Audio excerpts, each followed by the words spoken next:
அமெரிக்காவில் இருக்கிற கருப்பர்களை நிறைய பேரை டெஸ்ட் பண்ணி பார்த்தா அந்த கருப்பர்களில் நிறைய பேருக்கு இந்த M130 ஜீன் இருக்க வாய்ப்பு இருக்குது. அப்போ இவங்க தான் அமெரிக்காவுக்கு முதல்ல வந்தவங்க, இவங்க இல்லாட்டி இவங்க தான் அமெரிக்காவினுடைய பூர்வ குடிகள் அப்படின்னு சொல்ல முடியுமா? அமெரிக்காவை கண்டுபிடிச்சதே கொலம்பஸ் காலத்துக்கு அப்புறம் தான். அதுக்கு முன்னால இருந்தவங்க ரெட் இண்டியன்ஸ்னு சொல்ல அந்த செவ்விந்தியர்கள் தான் அதனுடைய பூர்வ குடிகள். அங்கே யாரும் கருப்பர்கள் கிடையாதுன்னு தெரியும். ஆனால் இன்னைக்கு இருக்கிற கருப்பர்கள் கிட்ட தென்னிந்தியர்களை விட செவ்விந்தியர்களை விட மிக அதிகமான M130 இருக்க வாய்ப்பு இருக்கு.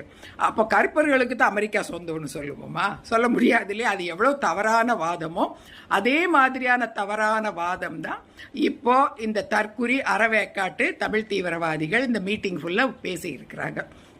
அதனால மிக பழமையான மரபணு தமிழன்ட்ட தான் இருக்கு, மற்றவங்ககிட்டலாம் கிடையாது அப்படின்னு. மற்றவங்ககிட்டலாம் டெஸ்ட் பண்ணி பார்த்தாரு அவர் இந்த இத்தனை கோடியில் 100 கோடியில் அவர் ஒரு 100